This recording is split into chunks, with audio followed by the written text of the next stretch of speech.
Langsung ditanggapi Pak Slamet Ginting, jangan sampai publik hanya melihat lapisan permukaannya saja, tapi belum masuk ke program substansinya yang dirasakan oleh halayak.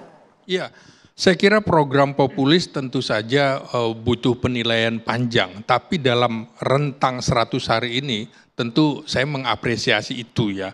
Tapi beberapa hal yang menjadi catatan demokrasi adalah misalnya ya, pada saat pilkada itu kontroversi sekali posisi Prabowo yang terkesan mendukung calon pasangan tertentu.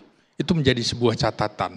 Kemudian juga pernyataan akan ada pilkada melalui perwakilan tidak langsung itu juga merupakan sebuah catatan tersendiri.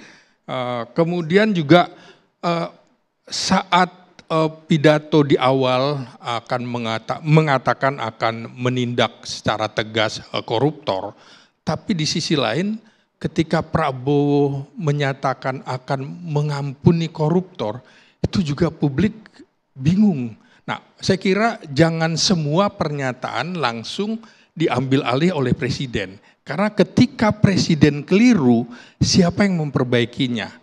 Mestinya juru bicaranya, sehingga kalau juru bicara keliru masih bisa kemudian diberikan catatan. Nah, apresiasi tentunya dalam politik luar negeri itu luar biasa sekali, terutama pertemuan dengan pemimpin-pemimpin besar Amerika, Cina, dan Rusia. Apalagi kemudian ketika Indonesia masuk di dalam bridge aliansi global. Nah, tapi catatannya jangan sampai kemudian saking dekatnya, tapi kita lupa dengan masalah ancaman di Laut Cina Selatan. Nah, itu juga menurut saya juga ketika Indonesia perjanjian dengan India membeli rudal jelajah BrahMos itu juga memberikan pesan kepada dunia internasional, jangan coba-coba mengganggu kedaulatan Indonesia karena kita punya rudal jelajah presisi tertinggi di dunia. Saya kira sebuah catatan. Terima kasih. Bukan sebuah ya, nampaknya banyak tadi catatan-catatan dari Bung Slamet Ginting ya. Tapi apakah Anda setuju Bung Ade Armando, termasuk tadi salah satu yang menarik adalah ada bayang-bayang Jokowi yang kemudian mencoret tingkat kepuasan dan juga rapot dari Prabowo Gibran di 100 hari pertama? Ya, saya justru gembira bahwa Pak Jokowi terus hadir di dalam kepemimpinan Pak Prabowo. Itu menurut saya sangat penting ya.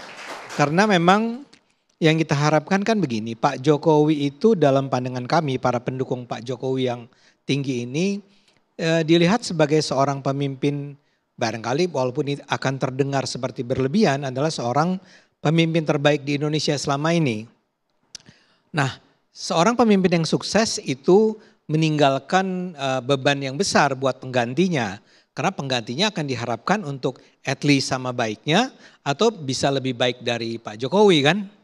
Nah, saya lihat Pak Prabowo akan sanggup untuk menjalankan harapan itu, terutama karena dia berada bersama-sama dengan Pak Jokowi terus. Jadi kehadiran Pak Jokowi menurut saya, menurut kami para pendukung Pak Jokowi adalah sesuatu yang kita syukuri. Ya, makanya juga angka Pak Prabowo tinggi itu kan sebetulnya juga antara lain disumbangkan oleh suara kami, oleh orang-orang yang memang semula mendukung Pak Jokowi, kemudian atas isyarat atau permintaan atau bahkan perintah bagi sebagian orang dari Pak Jokowi agar dukung Prabowo gitu ya. Nah, kita mendukung Prabowo dan sekarang pun kita merasa oh pilihan kami itu benar ya, bahwa Pak Prabowo itu memang memuaskan, excellent dia itu sebagai seorang pemimpin ya. Jadi buat saya minta maaf kalau kita agak berbeda ya. Tapi buat saya justru penting ada Pak Jokowi terus. Tapi Pak Prabowo sendiri menurut saya pemerintahan ini memang dalam 100 hari pertama ini sanggup menunjukkan sebuah achievement lah ya, pencapaian atau bukti-bukti yang membuat kita merasa kita perlu optimistis nih melihat pemerintahan ini. Salah satu yang terpenting, saya nggak tahu apakah orang akan setuju dengan saya merasa Pak Prabowo ini memang menjadi sangat populis, ya. Yang tadi disebut nih, makan siang, makan apa? Makan gratis, makanan bergizi gratis. Itu menurut saya, kan dulu banyak lah yang teman-teman Anda juga pasti protes-protes tuh. Apa sanggup, sampai sekarang aja masih ada banyak yang nyinyir kan. Tapi itu berhasil dong, dan ada begitu banyak anak-anak muda, anak SMA, anak SMP, maaf nih mahasiswa nggak dapat ya. Saya rasa di negara lain juga nggak ada ya, makan gratis buat mahasiswa. Tapi buat anak-anak itu, terutama yang kalangan tidak mampu, itu luar biasa berarti buat mereka. Tapi oke, jangan lupa nih, program populisnya Pak Jokowi itu kan, saya masih Soalnya masih ada bayang-bayang. Iya karena belum move on saya. Nah, Anda tahu bahwa ada penghapusan utang-utang UMKM, petani, nelayan, itu dilakukan dalam awal pemerintahannya Pak Prabowo. Betul gitu ya Pak Uki? Nah, saya harus minta izin dari teman adik saya ini ya, karena beliau datang dari tim komunikasi Pak Prabowo ya. Betul kan, ada penghapusan. Ya. Bayangin UKM, nelayan, petani itu dihapuskan UMKM-nya. Hutangnya. Ada utang ya. Kenaikan gaji penghasilan, ini Pak Uki boleh dikoreksi juga kalau ini saya salah. Ada kenaikan gaji guru ya. Honorer dan seterusnya. Nanti dulu kalau mau koreksi. Tapi menurut saya itu luar biasa ya. Kemudian soal, saya nggak tahu istilahnya apa ya, tapi semacam penghematan anggaran lah. Efisiensi. Dan itu angkanya, saya lupa berapa angka yang dia sebut, tapi angka yang sangat-sangat serius. Yang selama ini saya selalu menganggap memang, saya setuju, mengingat saya lihat kelakuan-kelakuan para pejabat kita itu memang seringkali ngapain sih kalian harus rapat di kota lain, di hotel terbesar dengan makanan yang luar biasa. Kayaknya itu yang ingin disasar oleh Pak Prabowo kan. Juga menurut saya statement dia untuk melawan korupsi, saya agak beda nih dengan Pak Slamet ini. Saya menganggap bahwa, walaupun saya nggak tahu nih, Anda pernah dengar nggak Pak Prabowo bilang kita ampuni para koruptor. Jadi logika dia kan begini, kalau itu dikembalikan gitu kan. Dananya. Kalau dananya dikembalikan, itu akan diampuni. Tapi saya kurang rasanya paham kenapa dia ngomong begitu. Sekarang ini adik-adik harus tahu nih ya, ada begitu banyak hasil korupsi itu yang nggak bisa dibelanjakan. Karena di zaman pemerintahan Jokowi ini dibuat sebuah sistem, apakah itu Pak Jokowinya himself atau timnya, yang membuat setiap kali Anda mengirimkan dana lewat rekening bank, itu akan dilacak dan PPATK akan tahu. Kalau Anda mengirimkan ke luar negeri juga akan tahu.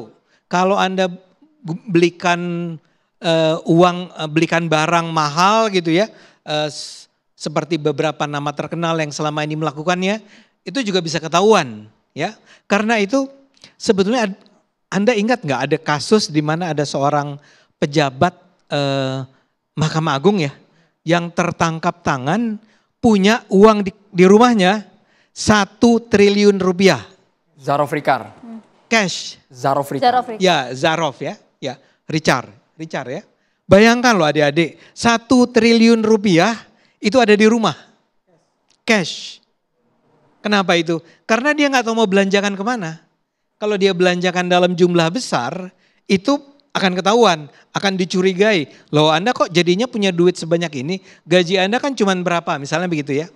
Jadi saya menduga, saya mungkin salah, tapi saya menduga gini, Pak Prabowo tuh mau bilang, daripada kalian ngumpulin duit semacam itu, mendingan dibalikin deh ke pemerintah.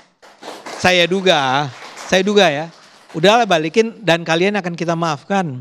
Jadi saya melihat bahwa Pak Prabowo ini punya memang bukan kemarahan, tekad yang sangat besar untuk memerangi korupsi di Indonesia. Statement dia berulang kali itu mengatakan bahwa kita kejar, bahkan waktu itu dia bilang kemana, kita kejar sampai ke Antartika. Ya, nah, itu jangan terlalu dianggap serius ya. Tapi Mas Adi Armando, Anda menganggap berarti pencapaian 100 hari pemerintahan Prabowo Gibran ini tak lepas dari dukungan Presiden ke-7 Republik Indonesia? Oh iya, dan saya yakin bahwa Pak Prabowo memang melanjutkan apa yang sudah dimulai oleh Pak Jokowi. Dan bahkan lebih jauh dari itu. Mbak Wiwi setuju? Mbak Wiwi komentar dulu. Mbak Wiwi udah banyak catatan nih kayaknya di HP. Iya, tentu ya dalam mengevaluasi gitu ya. Kita bahasanya langsung aja ya. Evaluasi kinerja dari 100 tahun, 100 hari. 100 hari. Kelamaan ya. Panjang umur kalau 100 tahun, amin. Amin. Amin kalau 100 tahun. Sengaja melucu ini.